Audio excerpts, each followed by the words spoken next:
Hey, I'm the MMA loser and I'm back with another video. Before I start the video, I would ask you guys to watch this video at 1.5 times the normal speed so that it saves some of your time. And also please subscribe to my channel. I have really few subscribers. You subscribing my channel helps make more videos. And yes, please subscribe. So without any further ado, today we will be talking about the welterweight clash between Daniel Rodriguez and the Irish kid named Ian Garry, as you can see him in the picture. Now, a lot of people are calling Ian Garry the next McGregor because he's Irish and he kind of has a similar fighting style. And he definitely has the Irish fans behind him, no doubt about that. And he's a good kid, like he's a good fighter when you look at him. But you're not the next McGregor because McGregor is once in a generation, once in a lifetime kind of a situation. You don't get a second McGregor. You don't. Now, about this fight, I think this is one of those fight where they are trying to set up uh, Ian Garry. That is what the UFC does. They try to set up a young fighter against a veteran, just so that the young fighter can get more fans, he can get more recognition, and just to build him up so that he can be a contender. Now, will is that possible with Ian Garry? I think so.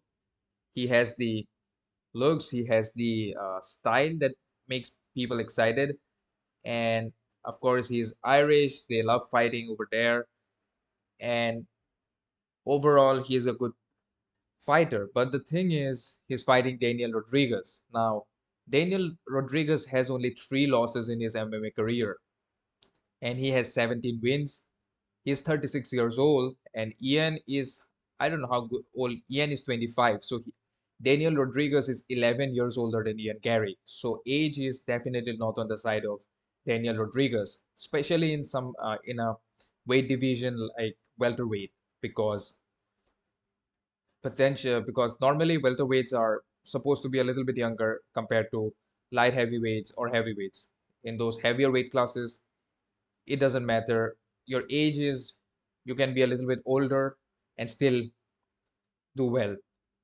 But having said that, they're both really good strikers. Daniel Rodriguez is more of a boxer, but he kicks because in his fight against Korean, sorry, not Korean, Li Jingliang. I was about to talk about Korean zombie, but the Li Jingliang, one of the coolest fighters, and he also has the coolest suits in the UFC. So in his one of his fights, that was not his last fight, of course. They fought against Neil Magny, and in that fight, he lost by uh, submission, a Bravo choke. I think I saw this fight live. I'm not sure, but uh, I don't know if I saw this live or I just saw this saw a highlight of this fight, but I don't remember this fight exactly. But this goes to show that Rodriguez, that is D-Rod, has some submission. Uh, I would say his ground game is not that great compared to his striking, but also D-Rod is big and he hits hard compared like he hits hard. Even when he was hitting Li Jingliang, he was still hitting them hard. So for Ian Garry, I would say that if he can take the fight to the ground, I think he will have an advantage. I don't know how good Ian Garry is on the ground, but I know one thing that Ian Garry, I think, has a brown belt or a black belt in judo. I don't know how good or how effective that black belt is, because there are black belts who are effective in using that black belt knowledge, using that black belt level skill in mixed martial arts. I think Pyro Pyration was one of them. Ronda Rousey, of course. Uh, and who else is there? We don't have that many judokas anymore. But even Habib is a judoka for anyone who wants to know about that. So yes, judo is effective if you know how to use it with other martial arts, or if you incorporate wrestling and jiu-jitsu with it, then judo is very much effective. But having said that, Ian Garry is undefeated. This is definitely the UFC is trying to push Ian Garry, and they're trying to make a name out of him. But I believe Ian Gary should take it a little slow. I'm not saying that he cannot defeat Daniel Rodriguez. He definitely has the potential. But what I'm saying is that he should take it slow. Like he's 25 years old right now. He should at least wait for 2 to 3 years. By the time he's 28, he should really fight the top 10, top 5, and get to uh, that bracket where you can contest or you can claim for title. Because now he should just fight it slow and he should make a name for himself. Like he's already pretty popular in Ireland. Fairly certain he's popular in other parts of Europe. He's also popular in America. Come on, America has a lot of Irish people, so he's also popular in US as well. But for now, I think he should make a bigger name. He should just get more wins, get better performances, fight cans if you have to. Like a lot of people were uh, downplaying Sean O'Malley for fighting cans, but look at him now. He got one shot, fought Peter Yan, who was the ranked number 1, and now look at him. He's going to claim a title shot even without taking that much of damage. He just fought one guy who's very good, defeated him somehow, but he defeated him. But yes, it is what it is, right? You have to play it smart. A lot of fighters just don't play it smart. That is where Conor McGregor shined. He played it smart, and of course now he's not playing it smart in my opinion. But when got for the title, he got really good performances. He won for the title. He went for the title and went for another title. You can call him whatever you want, but it is what it is. If you look at it by the uh, as a business point of view, then you should take it.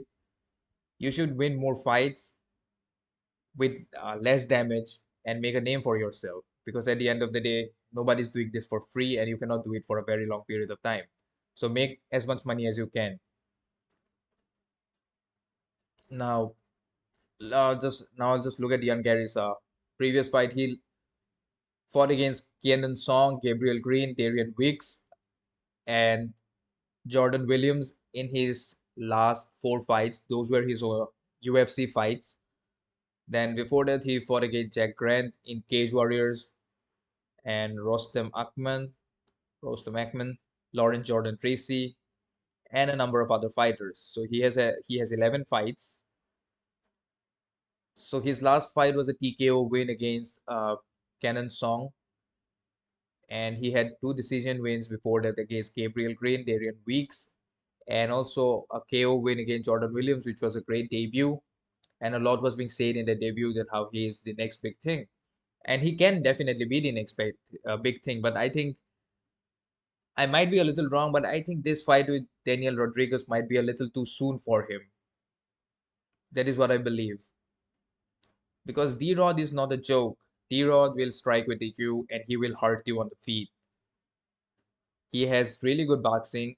I think he's up there with like people like Jeff Neal and all. But the thing is, in welterweight, the best boxer, in my opinion, is that Jack Della Maddalena, who will be fighting uh, in UFC. Uh, what was it? I think that he'll be fighting in the July card where Volkanovski is defending his belt against Yair Rodriguez. Yes, he will be fighting in that card, if I'm not wrong, because Whitaker is fighting as well. So what in my humble opinion, I think Ian Gary's this fight with Daniel Rodriguez might be a little too soon for him, because D-Rod has power and Ian Gary, he has technique, but I don't think he has the power. Precision beats power, accuracy beats speed, as was said by the Notorious once upon a time. But in my opinion, I think this is a little too soon. But what do I know? I'm just a fan of the sport. This is just my stupid brain prediction. On the other hand, Daniel Rodriguez recently lost against Neil Magny by submission, but before that, he won against Mike Perry, Preston Parsons, Kevin Lee, and of course, the Leech, Li Jingliang.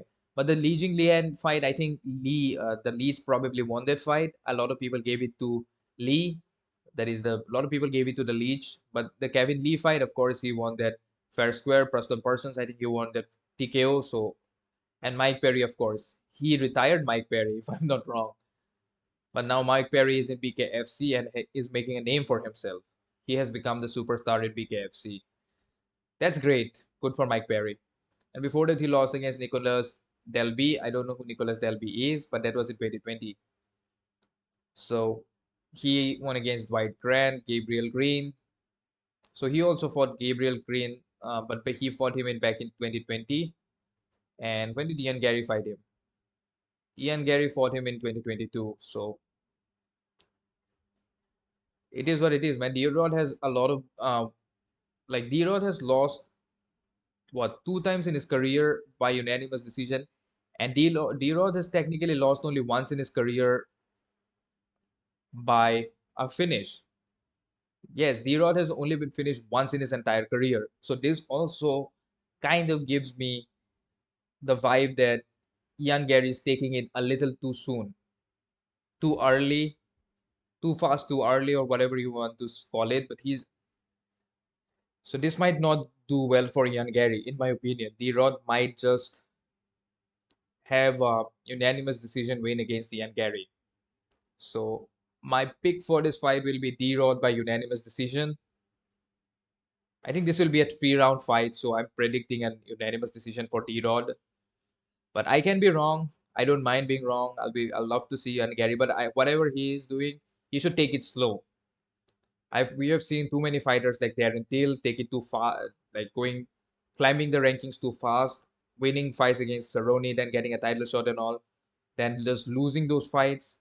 Of course, he defeated he defeated Wonder Boy, but still, it is what it is. This can be a similar story. So my advice for anybody who's like, if someone can, again, I don't know. I'm not a fighter, but I'm a fan. I've seen it too many times. Ian Gary should take it a little slow, in my humble opinion. Like he should take the Sean O'Malley route. Young fighters should take the Sean O'Malley route.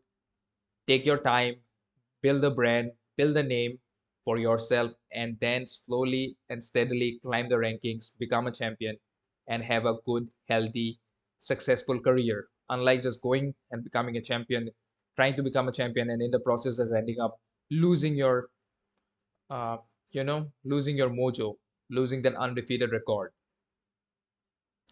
So you guys can write me in the comments what you thought, who you think is going to win this fight. Will it be D-Rod or Ian Gary? My pick is D-Rod by unanimous decision. And also, if you enjoyed the fight, then sorry, or if you enjoyed this video, then drop a like and share the video. And please subscribe to my channel. I have very few subscribers. Subscribe. Peace out.